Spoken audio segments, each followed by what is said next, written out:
ولا حول ولا قوة إلا بالله العلي العظيم. أعوذ بالله السميع العليم من الشيطان الرجيم. بسم الله الرحمن الرحيم. الحمد لله الأول بلا أول كان قبله، والآخر بلا آخر يكون بعده، الذي قصرت عن رؤيته أبصار الناظرين، وعجزت عن نعته أوهام الواصفين، والصلاة والسلام على أكرم الأنبياء والمرسلين، شفيع المذنبين، خاتم النبيين، رحمة للعالمين بالقاسم محمد.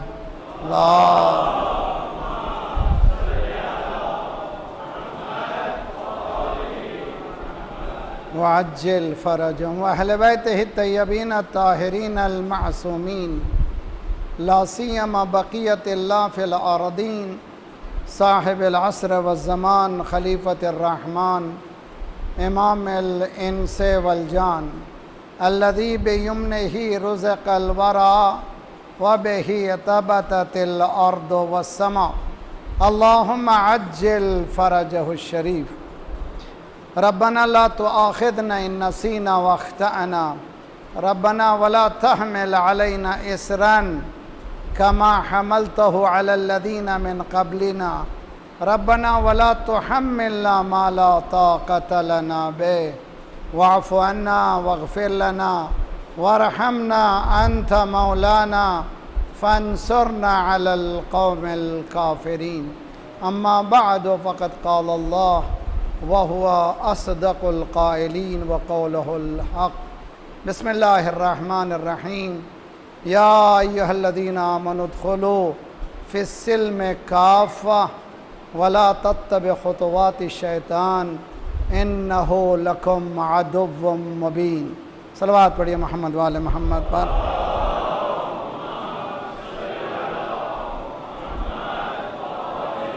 محمد وعجل فرج. آج تھوڑی دیر ہوئی ہے، یہ میری وجہ سے ہے، بلکہ وہاں سے نکلیں پہلا دن ذرا سیٹ اپ کے لیے. انشاءاللہ کل سے 9:15 کو ہم یہاں ممبر پر ہوں گے. اللہ کی مدد سے درود پڑھے محمد وآل محمد پر. اللہ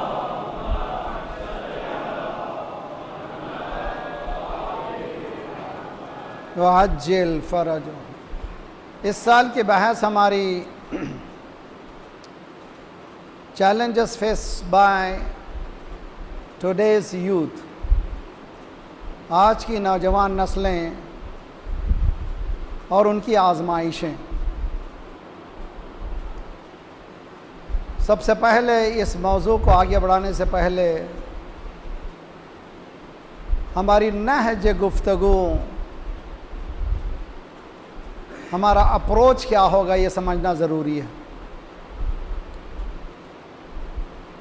اور یہ خود ایک موضوع، ایک چیلنجنگ موضوع ہے. آسان مسئلہ نہیں ہے کہ اس کو ہم 10-12 مجلسوں میں حل کر سکیں، لیکن کوشش یہ کریں گے کہ چند خطوط ہمارے ذہن میں آ جائیں، خصوصاً نئی نسلوں کے، تاکہ وہ اپنی زندگی کو سنوارنے کے لیے کوئی راہ عمل بنا سکیں. اسلام اور اسلام کے قبول کرنے سے پہلے جس مرحلے کی طرف اسلام دعوت دیتا ہے وہ عقل و تدبر و تفکر و تدبر، بلکہ بصیرت، یعنی کنٹمپلیشن، انڈرسٹینڈنگ، ڈیپ انڈرسٹینڈنگ، سمجھنا، اچھی طرح سے سمجھنا، زندگی کو خود سمجھنا. قرآن مجید میں 300 سے زائد آیتیں صرف اسی موضوع پر ہیں. تفکر، کنٹمپلیشن، تدبر، ڈیپ انڈرسٹینڈنگ، تفقہ، دین میں فقہ حاصل کرنا، ڈیپ جانا، انڈرسٹینڈ کرنا. اس سے پتہ چلتا ہے کہ اسلام نہیں چاہتا کہ اس کے فالوورز سیدھے سادے رہیں. اسلام چاہتا ہے کہ اس کے فالوورز بہت اسمارٹ ہیں، اور نہ صرف اسمارٹ رہیں بلکہ راستے کو جو اپنائیں بہت ہی ہوشیاری سے اپنائیں.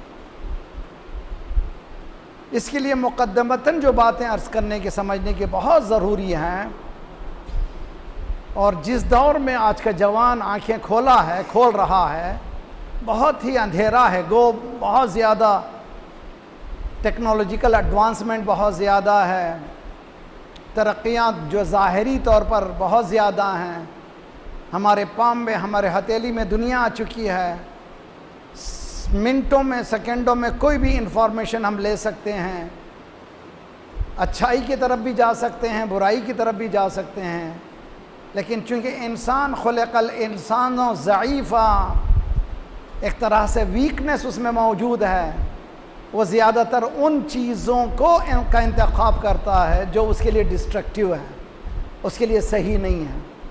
اس کے لیے کیا چاہیے؟ He should be smart enough, اس کو بہت زیادہ ہوشیار ہونا چاہیے۔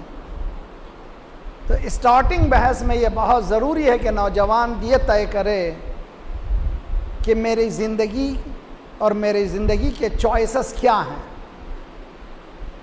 اور اس موضوع کے اس سال میں نے اسی لیے بھی لیا ہے، آپ کو معلوم ہے کہ میں دنیا بھر جاتا ہوں، امریکہ میں ایک سٹی میں ایک مسلمہ، ایک مومنہ ایتھس ہوئی ہے، اور وہ لیڈ کر رہی ہے ایتھزم کو، اور اب تک وہ لیڈ کر رہی تھی، حتیٰ ماں باپ بھی اب اس کا ساتھ دے رہے ہیں۔ اور یہ ایک واقعہ نہیں ہے، یہ بہت ہی خطرناک واقعہ ہے، اور یہ نہیں ہے کہ کوئی اور شخص، بلکہ مسلم امہ میں، مومنین کے گھرانے میں، اور ایسے بچے پیدا ہوں جو ریلیجن کو ریجیکٹ کر دیں اور ٹوٹلی ریجیکٹ کر دیں، اور جو وجوہات بتائے جا رہے ہیں، جو ریزنز بتائے جا رہے ہیں، وہ ریزنز سطحی ہیں۔ اسی لیے بچوں کی پرورش میں ماں باپ کا فریضہ ہے بچوں کو کرٹیکل انالائزیشن آف ریلیجن، ان ریلیجن کو، مذہب کو کرٹیکلی تنقیدانہ سمجھائیں۔ مثلا اگر سمجھانا ہو چادر کو، سمجھانا ہو توحید کو، مثلا سمجھانا ہے عدالت کو، ایسے ہی نہیں سمجھا سکتے آپ۔ جب تک کہ ڈیپ انڈرسٹینڈنگ نہیں ہوگی، اس وقت تک بچے سمجھنے والے نہیں ہیں۔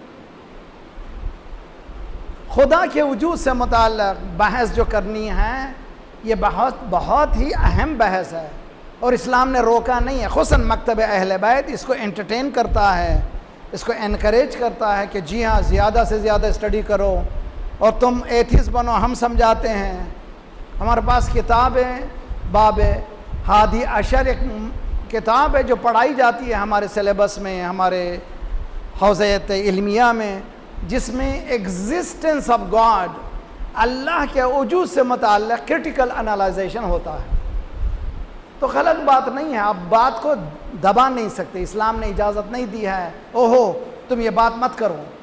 مثلا کرسچینٹی سے متعلق اگر کوئی سوال کرے گا ایک کرسچن بچہ باپ کو کہ مجھے سمجھائیے کہ how is it possible God have a son, کس طرح سے خدا کا بیٹا ہو سکتا ہے، تو اس کا جواب وہ لوگ یہ دیتے ہیں کہ یہ ریلیجن کے مسئلے میں زیادہ تم بات مت کرو، سٹاپ ہیئر۔ مگر ہمارے ہاں مکتب اہل بیت میں خصوصاً اس طرح کی بات نہیں ہے کہ دبا دیا جائے، بلکہ اسلام انکریج کرتا ہے یہ سوالات ابھریں، اور بچے سمجھ کر کے کرٹیکل انالائز کر کے ریلیجن کو، اپنے مذہب کو اتنا اقرار کریں کہ وہ ان کا ایمان کبھی تزلزل نہ ہو، ان میں ایمان میں کبھی ان کو گھبراہٹ نہ ہو، یقین کے ساتھ۔ یہ کب حاصل ہو سکتا ہے؟ انسان نالج بیس ریلیجن کو سمجھے، مذہب کو علم کی بنا پر سمجھے، جذبات کی بنا پر نہیں۔ خصوصاً اسلام یہ چاہتا ہے کہ انسان اس دین کو اپنائے تو بہت ہی ہوشیار بن کے اپنائے، آئے سلمان بن کے، آئے مسلمان بن کے، سلمان بن کے نکل جائے، اس میں اتنی صلاحیت موجود ہو۔ کیا یہ ممکن ہے؟ جی ہاں ممکن ہے۔ اسی لیے ایک بحث ہے، بحث میں جس کو مرتد کہتے ہیں، مرتد، چنانچہ آپ کے پاس پاکستان میں بھی قانون ہے، کانسٹیٹیوشن آف پاکستان میں مرتد کی سزا خاتمہ اس کا فیصلہ ہے، طے شدہ بات ہے۔ آیا اسلام اس طرح سے سزا دیتا یا نہیں دیتا؟ مراجع نے بحث کی ہے، فقہا نے بہت بحث کی ہے۔ آیا کسی کے گھر میں پیدا ہونے سے بچہ مسلمان ہے؟ کسی کے گھر میں پیدا ہونے سے بچہ مسلمان نہیں ہے، مسلمان کا بچہ ہے، اسلام کا بچہ نہیں ہے۔ ایک صلوات پڑھیے محمد والے محمد پر۔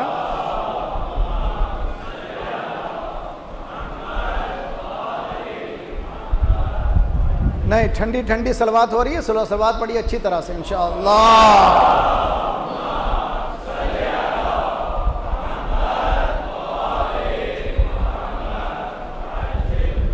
اس موضوع کو میں پھیلانے سے پہلے میں ذرا سا اسٹیپ بائی اسٹیپ جانا چاہتا ہوں۔ امید ہے کہ خصوصاً نئی نسلیں جس کی طرف ہم توجہ دلانا چاہ رہے ہیں، بزرگ تو ماشاءاللہ ہم جیسے تو ہیں، جو ہونا تھا ہو گئے، لیکن جو جوان ہیں وہ لوگ اسلام کو ہاف ہیزرڈلی، یعنی شک و شبہ کی بنا پر دین کو نہ اپنائیں، یقین کے ساتھ جائیں۔ یہ جو آیت میں نے پڑھی ہے، پڑھ رہا ہوں، مسلسل پڑھتا رہوں گا، یہ شرف ہے اور آپ سے گزارش بھی ہے، مسلسل 10 15 20 سال سے دنیا بھر میں کہتا آ رہا ہوں کہ اپنے ڈے کو شروع کریں کم از کم 10 آیت سے۔ اپنے گیجٹ کو مت کھولیں، اپنے ٹیلی فون کو مت کھولیں، اپنے لیپ ٹاپ کو نہ کھولیں، اپنے آئی فون کو نہ کھولیں جب تک کہ 10 آیتیں نہ پڑھ لیں۔ 10 آیت، 10 آیتس کی تاکید کیوں ہیں؟ اس لیے کہ قرآن یہ کہتا ہے فَقْرَؤُوا مَا تَيَسَّرَ مِنَ الْقُرْآنِ، جتنا ہو سکے قرآن کی تلاوت کرو۔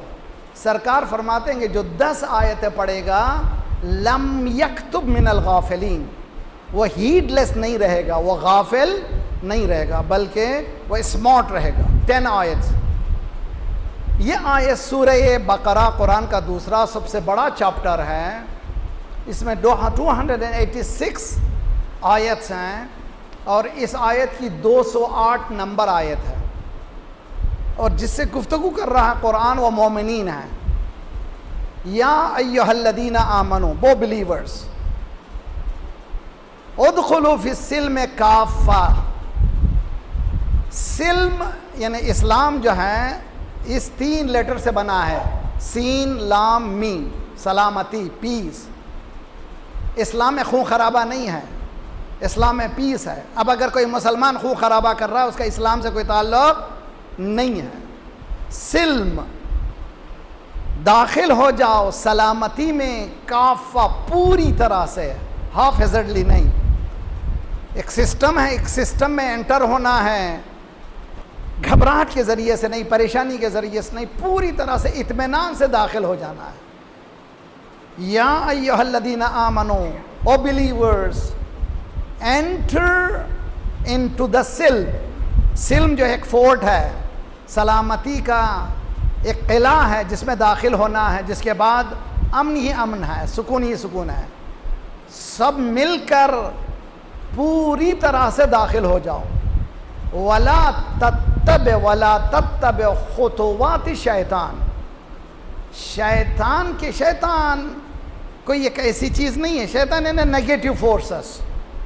انسان کے چاروں طرف 2 فورسز ہیں، ایک پازیٹیو فورس ہے، ایک نیگیٹو فورس ہے۔ انسان جتنا نیگیٹو فورس کو ریپیل کرے گا، جتنا نیگیٹو فورس کو ہٹائے گا، جتنا پازیٹیو فورس کو اپنائے گا، وہ اتنا ہی ابھرے گا، اتنا ہی ترقی کرے گا۔ یہ فورسز موجود ہیں، کیوں ہیں یہ بھی ایک بحث ہے۔ خود شیطان کا وجود کیوں ہے؟ اللہ نے پہلے ہی دن کیوں ختم کر دیا جب وہ برا تھا، جب وہ کہہ رہا تھا کہ میں سجدہ نہیں کروں گا، اس وقت ہی اللہ شیطان کو ختم کر دیتا تو سب لوگ جنت میں چلے جاتے ہیں۔ پھر کیا چکر تھی، یہ جنت جہنم کی بات ہی نہیں تھی، سب لوگ ماشاءاللہ ٹھیک ہو جاتے۔ اللہ چاہتا نہ، ایک پلیئر ہو تو تمہارے اپوزیشن میں بھی ایک پلیئر ہوگا، اور تمہاری ایبیلٹی کو جاننے کے لیے آپ کا اپوزیشن جتنا قوی ہوگا آپ میں بھی اتنی زیادہ قوت ہونی چاہیے۔ اسی لیے حدیث میں ہے کہ جتنا انسان کے ایمان میں اضافہ ہوگا اتنا اس کے امتحان میں اضافہ ہوگا۔ یعنی اگر آپ کے پاس ایمان میں اضافہ ہو رہا ہے، ٹیسٹ میں بھی ویسے ہی اضافہ ہوگا، اور پلڑا اتنا ہی بھاری ہوگا۔ تو لازمی ہے کہ ہم لوگ ریلیجن کو اس بیس پر اپنائیں، ولا تتبع خطوات شیطان، شیطان کے چالوں سے نیگیٹو فورسز بہت زیادہ کام کر رہے ہیں، ان کے چالوں سے تم لوگوں کو کوئی اثر ہونا چاہیے نہیں ہونا چاہیے۔ کیوں؟ انہ لکم عدو مبین، تمہارا اوپن انیمی ہے جس نے قسم کھائی ہے میں سامنے سے بھی بھٹکاؤں گا، پیچھے سے بھی بھٹکاؤں گا، داہنے سے بھی بھٹکاؤں گا، بائیں سے بھی بھٹکاؤں گا، لا تجد اکثرہم الشاکرین، اتنا بھٹکاؤں گا میجورٹی شکر کرنے والی نہیں ہوگی۔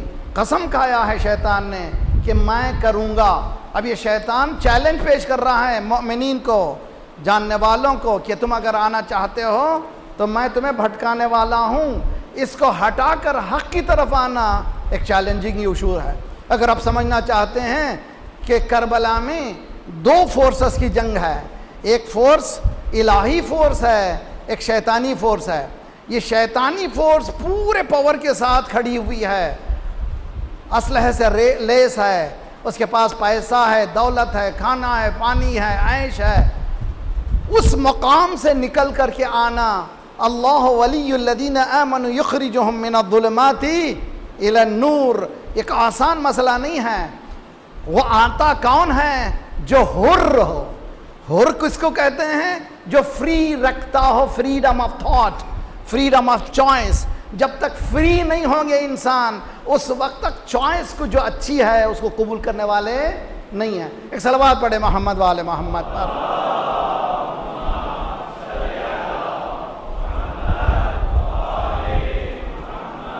وعجل، تو بیسس پہ آئیے آج ہم بحث کریں اس بات پر کہ آج کے نوجوانوں کا چیلنج، جو فرسٹ چیلنج جو میں پیش کر رہا ہوں وہ بہت ہی اہم چیلنج ہے۔ ریلیجن کو کس طرح سے آج کا نوجوان چوز کرے کہ یہی میرے لیے صحیح ہے اور this is the path I want to take, مجھے یہی راستہ مجھے لینا ہے۔ کیا یہ ممکن ہے کہ وہ لے سکے؟ یہی بحث ہے۔ کس طرح سے؟ قرآن مجید انسان کے سامنے دو پرسپیکٹیو آف لائف، دو طرح کی زندگی پیش کرتا ہے، بہت اچھی طرح سے یاد رکھ لیجیے۔ اس کو سمجھانے کے لیے میں ایک چھوٹا سا مقدمہ پیش کروں گا۔ قبلہ و کعبہ بھی تشریف فرمائیں، انشاءاللہ تصحیح کریں گے، سب نے مل کے صلوات پڑھیں محمد والے محمد پر۔ اللہ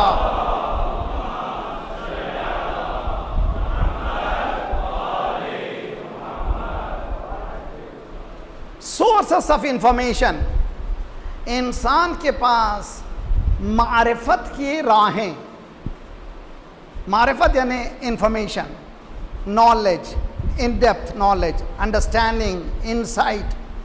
Sources of information دو طرح کے ہیں۔ ایک ٹینجیبل سورس ہے جس کو اسلام بھی قبول کرتا ہے اور ایک سیکولر دنیا بھی قبول کرتی ہے۔ بہت اچھی طرح سے سمجھیے آج کی بات، تو پھر کل پرسوں پھر آسانیاں ہوتی چلی جائیں گی، خصوصاً نئی نسلوں کو، خصوصاً جو آن لائن بھی ماشاءاللہ بہت دیکھتے ہیں، ان سے بھی گزارش ہے اگر سمجھ میں نہیں آتا تو کانسٹنٹلی آپ دیکھ سکتے ہیں۔ اگر آپ کو کوئی سوال کی ضرورت ہے، اب آن لائن مجھ سے بھی سوال کر سکتے ہیں، مجھ سے بھی آپ کمیونیکیٹ کر سکتے ہیں۔ میں بول کے چلے جانے والا نہیں ہوں، سمجھانے کی کوشش کروں گا۔ انسان کے پاس دو طرح کے سورسز آف انفارمیشن ہیں۔ ایک انفارمیشن کا سورس ٹینجیبل ہے، محسوس ہے۔ ایک انفارمیشن کا سورس نان ٹینجیبل ہے۔ اس کو میں اور ایلابریٹ کروں گا کل اگر موقع ملا انشاءاللہ، مگر ساتھ ساتھ رہیے میرے۔ مثلا انسان کے حواس ظاہری، یہ جو 5 سینسز ہیں، یہ سورسز آف انفارمیشن ہے۔ انسان دیکھ کے سمجھتا ہے، سن کے سمجھتا ہے، لمس کر کے سمجھتا ہے وغیرہ۔ یہ انفارمیشن کو قرآن بھی بتاتا ہے، سیکولر دنیا بھی قبول کرتی ہے۔ مثلا قرآن کی آیت ہے، بہت خوبصورت ہے، واللہ اخرجکم من بطون امہاتکم لا تعلمون شیئا وجعل لکم السمع والبصر والفؤاد لعلکم تشکرون۔ اللہ نے جب تم کو ماں کے شکموں سے نکالا، تم نالجبل نہیں تھے، تمہارے پاس علم نہیں تھا، سورس آف نالج دیا تھا۔ سورس آف نالج کیا ہے؟ اللہ نے تمہیں آنکھیں دی، کان دیے، اور انالائز کرنے کے لیے ٹول آف انڈرسٹینڈنگ جس کو کہتے ہیں عقل دیا، اس کو انالائز کرے انسان، کاہے کے لیے دیا؟ تاکہ لعلکم تشکرون، تاکہ تم تھینکفل ہو جاؤ۔ تو معلوم ہے اسلام اس کو بلیو کرتا ہے، یہ ٹینجیبل سورس کو، یہ جو انسان کے پاس ہوا سے ظاہری ہیں، یہ سورس ہے انفارمیشن کا۔ اور ایک انفارمیشن کا سورس ہے انسان کے پاس ہسٹری۔ پاس ہسٹری کو کیوں پڑھتا ہے انسان؟ تاکہ پریزنٹ اور فیوچر کو اس طرح سے نہ کرے جس طرح سے ڈارک ہسٹری ہو چکی ہے، بہتر کرے اپنی زندگی کو۔ قرآن مجید بھی پاس ہسٹری کے about 286 سٹوریز پیش کرتا ہے۔ 286 قصے ہیں قرآن میں۔ کاہے کے لیے قصے ہیں؟ یہ کہانی کی کتاب نہیں ہے، ہدی للناس، یہ ہدایت کی کتاب ہے۔ انسانوں کی ہدایت کے لیے اللہ یہ قصے سناتا ہے۔ جیسے حضرت موسیٰ علیہ السلام، فرعون لعنت اللہ علیہ، یہ دونوں کے قصوں کو مسلسل دہرایا ہے۔ حضرت موسیٰ کا نام 136 مرتبہ آیا ہے، 136 ٹائمز ریپیٹ ہوا ہے حضرت موسیٰ۔ موسیٰ و فرعون شبیر و یزید، ان دو قوت از حیات آمد پدید، زندہ حق از قوت شبیری است، مردہ باطل داغ حسرت میری است۔ اقبال کہتا ہے انسان کے پاس دو پاورز ہیں، ایک پاور موسیٰ کا پاور ہے، ایک حضرت موسیٰ کے مقابل میں کون ہے؟ فرعون۔ ایک حسین کا پاور ہے، ایک یزید کا پاور ہے۔ وِتھ ان دس اسٹرگل کر رہا ہے انسان۔ اندر ہی موسیٰ کی فوج ہے، اندر ہی فرعون کی فوج ہے، اندر ہی حسینی فوج ہے، اندر ہی یزیدی فوج ہے۔ یہ ٹگافار ہو رہا ہے۔ اگر حسینی فوج کامیاب ہو گئی تو حر بن کے نکل گیا، اگر نہیں کامیاب ہوا تو یزید بن گیا۔ تو اس کو کیا کرنا چاہیے؟ سمجھنا چاہیے کہ کس فورس کے ساتھ میں ہوں۔ انسان کو فری چوائس دی گئی ہے کہ ان دونوں میں سے کسی ایک کو چنو۔ خدا نے تمہیں عقل دی ہے، یہ مت کہو کہ I followed my parents، اِنَّا وَجَدْنَا آبَاءَنَا عَلَىٰ أُمَّةٍ، ہم نے ماں باپ کو اس طرح سے دیکھا ہے اس لیے ہم کرتے ہیں۔ ایسے بات مت کرو۔ ماں باپ ممکن ہے کہ غلط کر رہے ہوں، تم اسمارٹ بنو، بہتر راستے کو تم چنو۔ تو قرآن مجید ہسٹری سناتا ہے، سنا کر کے کیا کہتا ہے؟ سیرو فی الارض فانظروا کیف کان عاقبۃ المکذبین، زمین کی سیر کرو، دنیا پھرو، مگر پرووائڈڈ تم اتنے اسمارٹ بنو کہ سیر کرنے کے بعد نتیجہ نکالو کہ جھٹلانے والوں کا، جھوٹوں کا نتیجہ کیا نکلا اور سچوں کا نتیجہ کیا نکلا۔ تم غور سے دیکھو تو دنیا کے سامنے تمہارے پاس ہسٹری آئے گی۔ تو قرآن بھی ہسٹری کو مانتا ہے، اور آج کی سیکولر دنیا بھی ہسٹری کو مانتی ہے، ہم بھی مانتے ہیں۔ ٹھیک، اب رہی بات یہ سورسز دونوں لوگ مانتے ہیں۔ کون سی چیز یونیک ہے اسلام میں جو دوسرے فکر میں نہیں ہے؟ یعنی سیکولر دنیا اس کو قبول نہیں کرتی، یہیں سے انسان یقین کی دنیا کو حاصل کرتا ہے۔ میرے پاس آج ٹائم نہیں ہے لیکن کوشش کروں گا 5-10 منٹ اگر آگے بڑھے گا، چونکہ دیر سے شروع ہوئی ہے۔ I am very sorry. ایک صلوات پڑھیے محمد والے محمد پر۔ اللہ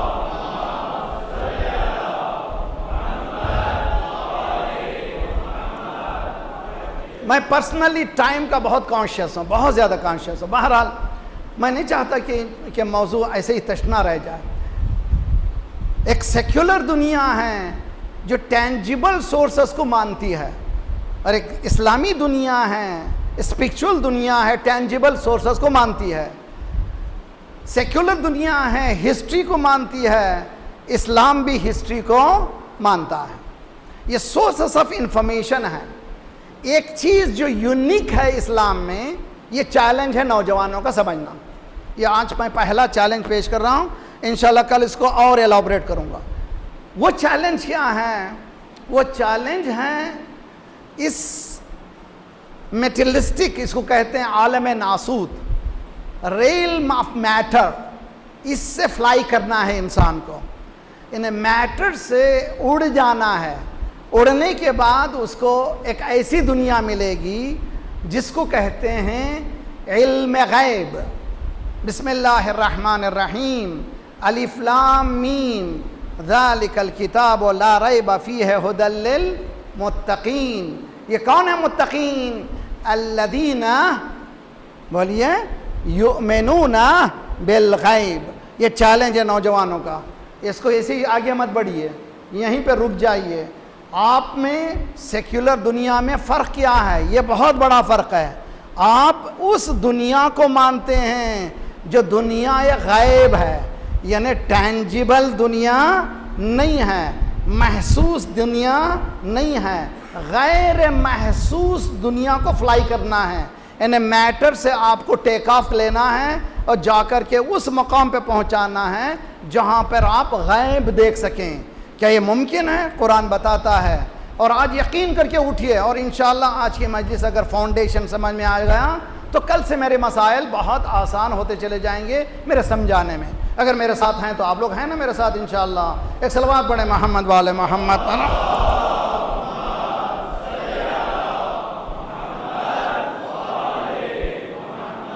وعجل.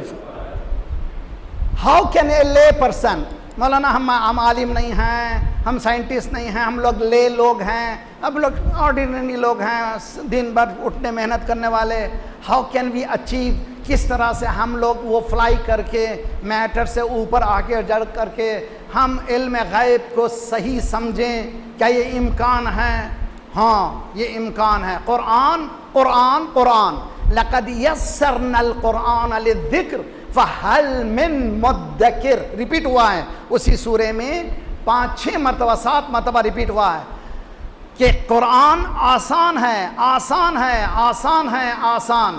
ذہن سے نکال دیجئے قرآن مشکل ہے، قرآن مشکل ہے. یہ مولویوں میں ڈالا، اپنا بزنس چلانے کے لیے ڈالا، یہ بتانے کے لیے ڈالا بہت مشکل ہے قرآن. جی نہیں، جب انگلش پڑھ سکتے ہو، جب میتھ پڑھ سکتے ہو، سائنس پڑھ سکتے ہو، قرآن بھی آسان ہے. کس کے لیے؟ جو پڑھنا چاہتا ہے، جو سمجھنا چاہتا ہے. قرآن سے وَلَقَدْ يَسَّرْنَا الْقُرْآنَ لِلذِّكْرِ فَهَلْ مِن مُدَّكِّرٍ. Who is there؟ Quran challenge کر رہا ہے، بہت آسان ہم نے بنایا ہے. Who wants to learn؟ کون سمجھنا چاہتا ہے؟ Come to me، come میرے پاس آؤ، میں سمجھاؤں گا. دیکھیے بہت اچھی طرح سے سمجھیے. اس علم غیب یعنی یؤمنون بالغیب کو کیسے میں سمجھوں؟ ہیں میرے ساتھ آپ لوگ؟ مثال لیجئے قرآن سے دیتا ہوں. آج کی یونیورسٹیز میں، خواہ وہ ایسٹرن یا ویسٹرن، دنیا کے ہر یونیورسٹی میں اس فارمولے کو یقینی مانا گیا ہے. اس تھیوری کو، حالانکہ تھیوری کہتے ہیں، یقینی مانی گئی ہے. کون سی تھیوری ہے؟ یہ theory of big bang. Big bang theory کیا ہے؟ بگ بینگ تھیوری ہے کہ دس یونیورس، یہ پوری کائنات جو تھی ایک اینٹیٹی تھی، ایک چیز تھی. ایکسپلوژن ہوا، one lead to the other, 1 2 3 4، یہاں تک کہ آج یہ پوری دنیا بن گئی. ہیں میرے ساتھ آپ لوگ؟ سمجھیے.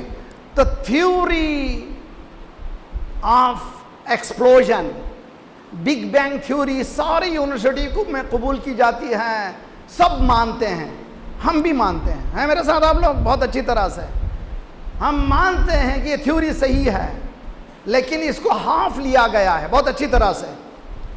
دوسرا فلسفی سمجھاتے ہیں کاز اینڈ ایفیکٹ. یہ ورلڈ جو ہے جہاں بھی ایفیکٹ دیکھتے ہیں کاز کا ہونا ضروری ہے، جہاں کاز دیکھتے ہیں ایفیکٹ کا ہونا ضروری ہے. یہ دونوں لازم و ملزوم ہیں، انسیپریبل ہیں. کاز جہاں ہے ایفیکٹ ہونا ضروری، ایفیکٹ کہاں ہے کاز کا ہونا ضروری. آپ یہ کہتے ہیں big bang is a effect, میں پوچھتا ہوں واٹ از دا کاز؟ توجہ بہت اچھی طرح سے. اگر بگ بینگ ایک چیز ہوئی ہے، اس کی علت کیا ہے، اس کا کاز کیا ہے؟ قرآن سے یہ تھیوری لی، مگر آدھی بات کو لی ہے، آدھی کو ریجیکٹ کیا ہے. لے کے جائیے، پڑھیے قرآن. اگر آپ لوگ سامنے ہیں تو انشاءاللہ انٹریکٹیو مجلس کیجئے. سورہ انبیاء 21 چیپٹر آیت نمبر 30. اولم یر الذین کفروا. او ہو خوبصورت قرآن. زندہ باد قرآن. لذت لیجئے قرآن سے, مزے لیجئے قرآن سے. قرآن کو معمولی نہ سمجھیے مسلمانوں. اولم یر الذین کفروا ان السماوات والارض کانتا رتقا. نان بلیورز, کفرو سے مراد یعنی وہ لوگ جو دین کو مانتے نہیں ہیں, گاڈ کو مانتے نہیں ہیں. آیا نان بلیورز نہیں جانتے کہ پوری زمین و آسمان, ان السماوات والارض, ان السماوات والارض کانت رتقا, یہ پوری یونیورس ایک اینٹیٹی تھی. تو وہ لوگ بھی ساتھ ہیں, ہم بھی ساتھ ہیں. قرآن نے بتایا, یہ بھی قبول کر رہے ہیں, قرآن بھی یہی بتا رہا ہے. کہاں سے ڈیفرنس ہے؟ ڈیفرنس یہاں ہے. قرآن یہ کہہ رہا ہے, اللہ کا فرما رہا ہے فَفَتَقْنَاهُمَا, we caused them to explode. یہ ہم ہیں جنہوں نے حکم دیا اذا اراد شیئا ان یقول له کن. صلوات پڑھیے محمد وآل محمد پر.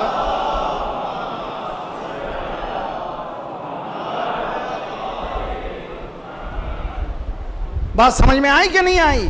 تو قرآن کے اس تھیوری کے انہوں نے آدھا پیش کیا ہے, آدھا پیش نہیں کیا. آدھا کیا پیش کیا؟ Big bang theory. آدھا کیوں نہیں پیش کیا؟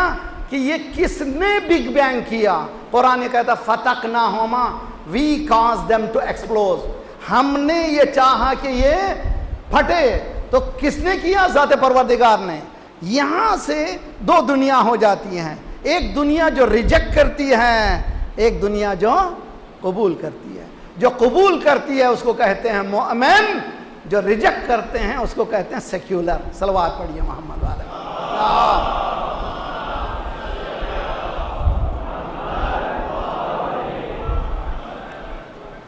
یہاں سے مربوط کرتے ہوئے اگر ہم کربلا کے فائٹ کو کنکلوڈ کریں دو لفظوں میں, یہ بھی یہی ہے. امام حسین علیہ السلام کا mission from beginning of the time, یعنی امام حسین کا ظاہری سفر 28 رجب سن 60 ہجری, وہاں سے لے کر کے مولا امام حسین کے سرمنز, مولا امام حسین کے خطوط, مولا حسین کی گفتگو, اس کا نچوڑ توحید ہے. توجہ بہت اچھی طرح سے. اگر امام حسین علیہ السلام کے کمیونیکیشن کو دیکھیں, خطوط کو دیکھیں اور خطبات کو دیکھیں, ابتدائیں مدینہ سے شہادت کے انتہا تک, اور آگے بڑھیے شہادت تک نہیں, شہادت کے بعد بھی اس گھرانے کا لٹا ہوا قافلہ وہی بات کو جس کو حسین نے جہاں پہ چھوڑا تھا اسی کو آگے بڑھایا ہے. جب وہ شراب میں دھت یہ کہہ رہا تھا, آہا ہا ہا ہا ہا, دیکھا تم نے زینب کس طرح سے کون کامیاب ہوا. جناب زینب نے انگڑائی لے کر کے فاطمہ کی بیٹی علی کی لخت جگر نے جواب دیا, واللہ ہم نے کچھ نہیں دیکھا. کیا دیکھا؟ ہم نے جو کچھ دیکھا وہ خوبصورتی دیکھی. تمہاری نگاہ میں ناکامی ہے. کیا دیکھا؟ وما رأیت الا Jamila, I have seen beauty. ہم لوگ کربلا کو اختتام تک پہنچاتے ہیں, زینب ابتدا تک لے جاتی ہے. زینب یہ کہتی ہے کہ خوبصورتی ہے کربلا, بیوٹی ہے کربلا. یعنی کیا بیوٹی ہے اس کربلا کی, اس کو سمجھیں اور اس کا ادراک کیجئے. جناب زینب یہ فرما رہی ہیں کہ جب تک کربلا نہیں ہوگی اس وقت تک اسلام کی کوئی بقا نہیں ہے. جب اسلام کی بقا کربلا ہے تو اس سے زیادہ کیا خوبصورت ہے, اس سے زیادہ کیا بیوٹی ہے. وما رأیت الا جمیلا. 29 ذی الحج آ گئی.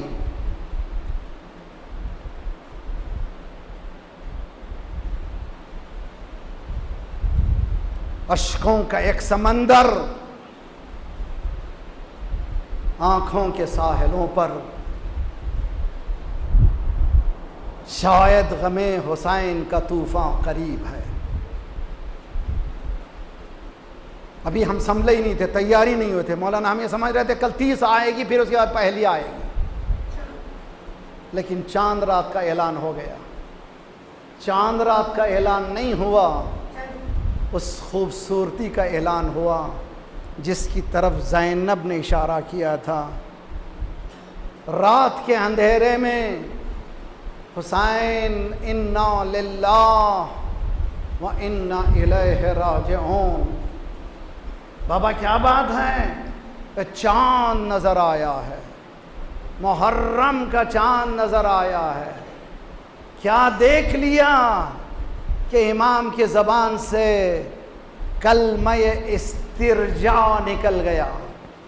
کیا امام نے دیکھ لیا کہ دیکھنے کے ساتھ امام کو کہنا پڑا یہ چاند نہیں ہے، انا للہ و انا الیہ راجعون، یہ چاند نہیں ہے، صف ماتم بچھنے والی ہے، یہ چاند نہیں ہے، اس میں غور سے دیکھو، اس میں علی اکبر کا سینہ بھی نظر آئے گا، اس میں غور سے دیکھو عباس کے شانے بھی نظر آئیں گے، اس میں غور سے دیکھو قاسم کی پامال لاش نظر آئے گی، اس میں ذرا غور سے دیکھو 3 دن کا بھوکا پیاسا حسین نظر آئے گا، اس میں غور سے دیکھو عباس کے کٹے شانے نظر آئیں گے۔ حضور یہ قافلہ قریب ہو رہا ہے اور ہمارے پاس عزاداری کی ابتدا ہو چکی ہے۔ میں عموماً پہلے دن پرسے کے لیے شہزادی کی بات کرنا چاہتا ہوں۔ حضور یہ اشارہ کس طرف سے شروع کرنا چاہیے، کہاں سے شروع کرنا چاہیے مجلس کو؟ حضرت آدم نے توبہ کے لیے مجلس کی، حضرت ابراہیم نے گریہ کیا، حضرت نوح نے گریہ کیا، لیکن ظاہری دنیا میں سب سے پہلی ماتمداری فاطمہ کے گھر میں ہوئی۔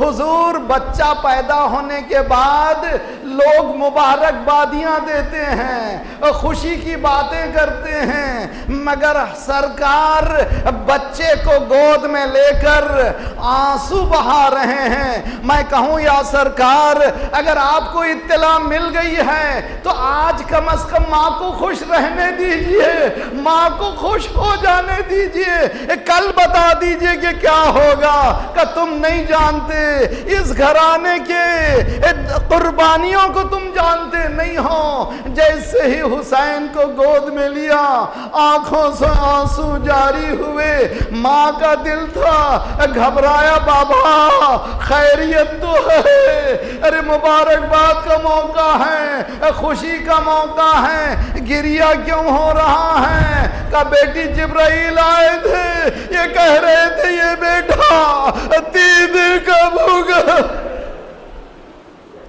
اجرکم علی اللہ، 3 دن کا بھوکا پیاسا شہید ہو جائے گا۔ فاطمہ زہرا نے فوراً سوال کیا، اچھا بابا اگر ایسا مسئلہ ہے تو کیا اس وقت آپ ہوں گے؟ کہا نہ بیٹی میں نہیں ہوں گا۔ کہا میں؟ کہا تم بھی نہیں؟ کہا علی علی؟ کہا نہ علی بھی نہیں۔ کہا بیٹا حسن؟ کہا نہ وہ بھی نہیں۔ ماں کا دل تھا، بے اختیار پوچھا پھر اس مظلوم کا کون ہو؟ اس مظلوم کا کون ہوگا؟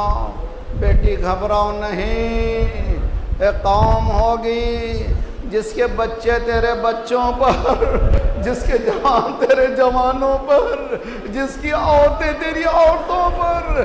میری بہنیں صبح سے مجلس ہے، ایک مجلس سے دوسری مجلس، دوسری مجلس سے تیسری مجلس، کہاں جا رہی ہو؟ اب کو کوئی پرواہ نہیں ہے، بچے کھائیں نہ کھائیں مگر عزاداری ضرور ہو۔ اللہ وہ کون سا اخلاص تھا زینب زینب کا جس نے انسان کو بے چین کر دیا. حضور والا کہاں کی دنیا ہے, اس دنیا کو سمجھنا چاہیے. تب جب بھی کسی کے گھر میں کوئی غم ہوتا ہے, اگر خدا نہ خواستہ کسی کے ہاں جوان کی میت ہوتی ہے, ہم جوان کی میت پہ روتے نہیں ہیں, ہائے علی اکبر. اگر کوئی بچہ دنیا سے جاتا ہے, ہائے علی اصغر. کسی کا بھائی جاتا ہے, ہائے عباس. اگر کوئی جوان نوجوان جاتا ہے, ہائے قاسم. ارے حضور اگر کوئی غم ہوتا ہے تو ہم ہائے حسین. ہر طرف ہائے حسین کہتے ہیں, حسین حسین کرتے ہیں. ہمارے غم پورا حسین کا غم ہے, یہ ہمارے عزاداری کا ڈھنگ ہے. عزیزان گرامی, شہزادی نے دعا دی, خدایا ان کی نسلوں کو سلامت رکھ. خدایا کہا یہ جاتا ہے کہ مجلس میں شہزادی آتی ہیں, دعا دیتی ہے, خدایا اس کی گودی کو سلامت رکھ, اس کے بچوں کو سلامت رکھ. میں کہوں شہزادی جاہو حشم کی دعا دیجئے, مال و منال کی دعا دیجئے. یہ کیا دعا ہے؟ کہا نہیں تجھے نہیں معلوم, کربلا میں میری گودی خالی ہوگی. صلی اللہ علیہ یا ابا عبداللہ وعلى الأرواح التي حلت بفنائك ونافت برحلك عليكم منا السلام أبدا ما بقيت وبقي الليل والنهار. السلام على الحسين وعلى علي بن الحسين وعلى أولاد الحسين وعلى أصحاب الحسين. فیا لیتنا کنا معکم فنفوز معکم فوزا واللہ. خدایا پروردگارا آغاز محرم ہے, مومنین دنیا بھر میں جہاں جہاں ہیں ان کی جان مال آبرو اور عزت کی حفاظت فرما. دہشت گردوں کے سرغنوں کو تہس نہس کر دے. مظلومین مومنین کی مدد فرما. خدایا مومنین مظلومین کو قیام کرنے کی توفیق عنایت فرما. پروردگارہ جو پریشان حال ان کے پریشانیوں کو دور فرما. بے روزگاروں کو روزگار عنایت فرما. مقروضوں کے قرضوں کا ادا فرما. جو بیمار ہیں جنہوں نے التماس دعا کہا ان سب کو صحت کامل عاجلہ عنایت فرما. ہمارے جسمانی امراض کے ساتھ ساتھ روحانی امراض میں غرور و حسد و کبر و نفاق و نخوت و غیبت کو دور فرما. جو گودیاں خالی انہیں پر کر دے. جو لڑکے لڑکیاں بن بیاہ کے ہیں ان کی بیاہ کر دے. صفوف مسلمین کو متحد کر دے. ہمیں بانٹنے والی صحیحنی قوتوں کو بانٹے. پروردگارہ بحق محمد والے محمد ممالک اسلامیہ کی حفاظت فرما. انقلاب اسلامی کو انقلاب مہدی تک ملا دے. جلد سے جلد مولا کا ظہور فرما. ہم سب کو ناصروں میں شمار فرما. ماتم حسین.